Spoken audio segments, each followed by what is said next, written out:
US President Donald Trump ki maikei Gaza gi oiba ceasefire asi tek ta kaidan adumok makha chathari haiduna phongdokli tawbutabu housing nongna lakliba development asida Israel amasung Hamas ka gi oina laikhiba violence aduna maram oiduna mi kuntra manga amukasu laikhidre haibagi oiba report sing di thorakli nakal amaromdana Pakistan amasung Afghanistan gi oina laikhiba conflict adu Qatar hairiba country sigi maikei gi sinduna Doha da pangtokhiba mifam aduda yanakhiba agreement aduda amuk Qatar gi maikei gi semdok senjin tawrakpagi oiba khongthang ama lakpadi hausi conflict asi makha samthabagi oiba mami adusu adubak hena mayek senglakli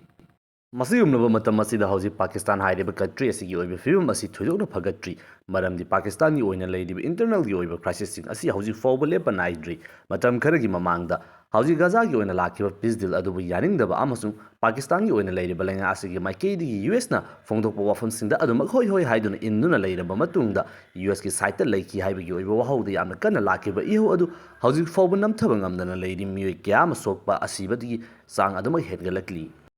Yanan masida hausi sonariba Russia amasung Ukraine gi oiba lanfam masida ceasefire gi oiba wafam amagidamakta Trump amasung Putin unagani haiduna phongdorakpa matam asida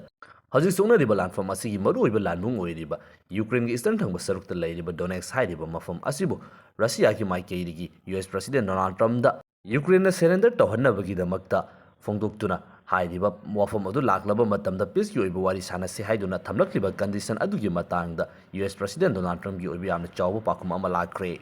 Trump gi maikei gi hausi yamna kanna lanfam ama oiriba Ukraine gi eastern thangba sarukta leiriba Donbass gi oiba region asida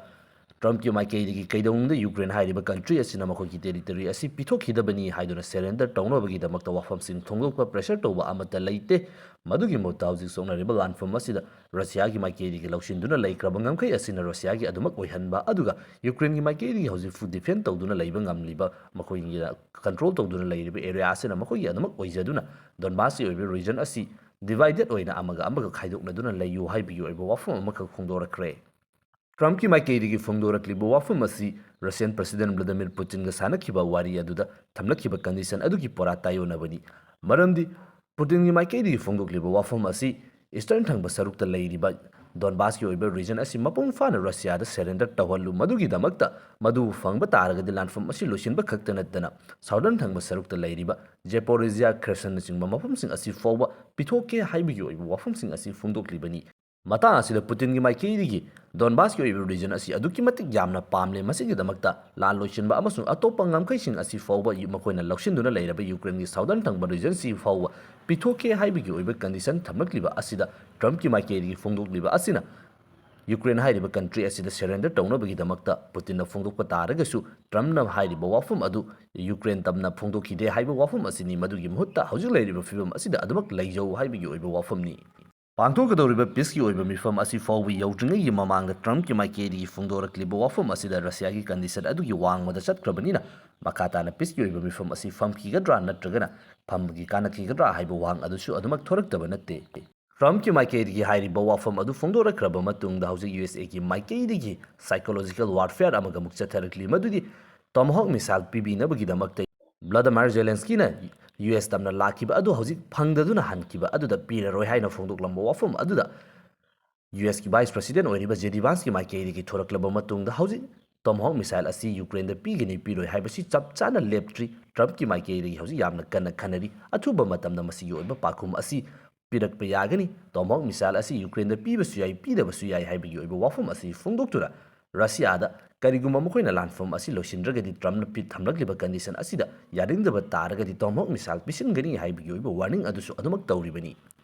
Mathangdana US President Donald Trump ki maikei gi international gi oiba level ama kakta porakhiba Gaza gi oiba ceasefire US Turkey Egypt amasung Qatar na singba country sing asina maru oiba role lauduna porakhiba ceasefire asi hauzik ceasefire asi chanaba haukraba matungda miyoi kontraga manga leikidabagi oiba wafam amakak thorakli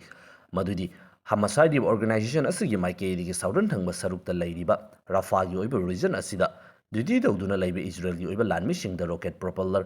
bomb amasung anti-tank rocket sing sisinaduna chatharakpa attack ta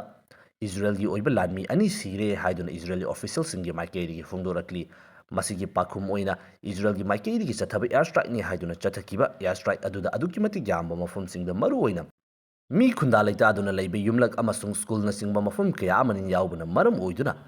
Gaza gi oina leiriba lengaki maikei hauzik fawbada miyoi kuntraga humdoi leikidre aduga kayamna aso apan nangli haibigi oiba wafum asi fongdorakli. Hauzik nauna misimina thoktuna violence gi oiba thawong kaya ama lakliba asigi matangda US President Donald Trump da pressing na hangba wahangda hauzik Gaza gi oina leiriba peace gi oiba deal asi makha chathari mai pangna adumak leiri makha tana nakal ani maki maikei digi kuthana darnabagi oiba mong amakakta laklagani haibigi oiba thajaba adu mangdan hauziksu peace deal asi mai pakli haiduna di fongdokli. Matang asida hauzik yamna luba fibam ama haiba taragadi Gaza gi site leiriba Hamas hairiba organization asigi maikei dagisu Israel bu thajade Israel gi oina leiriba kangusing asigi maikei dagisu Hamas natragana leiriba atop organization sing asibu amata thajanade maramaduna kariguba khitang hendo henjin tawnaba matamda lanfam asi suksoi soidana thokadoribani leiriba fibam asida hena luriba asina Trump ki maikei digi independent bondi ama semlaba matungda Hamas hairiba organization asibu khulai lauthoknabagi damakta monitor tawgani haiduna fongdokliba wafum asida Fongdokchaba taragasu independent body ama semduna ngasi fawba madugumlaba ama monitor tawnabagi oiba khongthangsing amata laukhatpa udri masina maram oiduna makoina tawriba plan adu ground da taraktaba yabagi oiba fibam amada anisuba phase asidi lei masida sunatana khwaidi hena maru oiriba si Hamas hairiba organization asina makoi asi kholai thadoktuna surrender tawjarage aduga Makhatana Gaza hairiba mafam asigi oina lakaduriba lenga asida makoigi role yauroi haiba wafam asi ngasi fawba phongdoktri Trump ki maikeri condition asi thamjaba khaktani Hauzik ceasefire asi hek sign tawkibaga matam amada lotuna leiramba Hamas ki oina leiriba lanmishing asi fongna thuraktuna uniform setuna miyoi kyama makogi mayokta leibasing puthok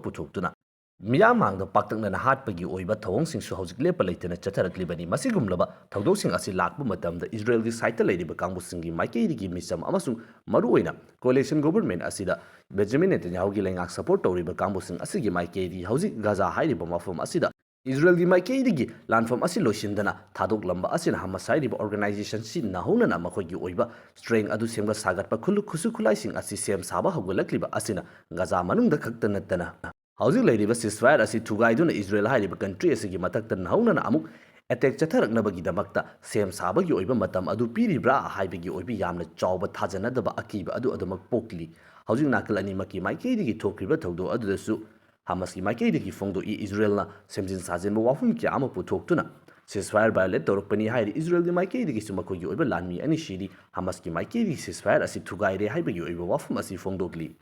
Mathangna yumthangnariba Afghanistan amasung Pakistan hairiba country ni sigi oina leikiba conflict adu loishinnabagi damakta Qatar na maru oiba role lawduna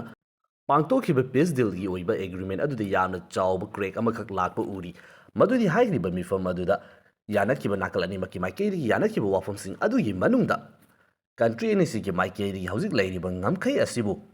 recognize tawna amana amagi oiba sovereignty makogi oiba territorial integrity asi ikai khumnagadabani haibi oiba wafum amakak yauki madugi matangda aikogi mamangi video da su masida conflict lakpa yai haiba wafum asi adumak phongdokhibani Pakistan amasung Afghanistan gi ngamkhai khaidorgiba dura line hairiba asi matam amada British lengaki maikeirigi karino haibidu ningthijana thijindabida yekselamba ngamkhai amakakni masigi wangbada Afghanistan gi oina leiriba Pashtun miyosinggi maikeiri khunda aduna leiba mafam kya amabu Pakistan da hapsin bikre mafam asi suksoi Afghanistan gi oigedabani aduga dura line asi Afghanistan gi oina leiriba miyamsinggi maikeiri gi kaidogungda masibo asengba line amani haiduna ngasi fawba sakangdana lakibani adubo handak yanakhiba agreement aduda dura line asibu Pakistan amusu Afghanistan gi oiba ngamkhai ama oina base oina lauraba matungda amana amabu makogi oina leiriba sovereignty amasung territorial integrity asida singnadanabagi damakta wafamsing adu phongdokhibani hairiba wafam asi phongdokluraba matungda ngasi Afghanistan hairiba country asida leiriba miyamsing asigi maikeidigi yamna kana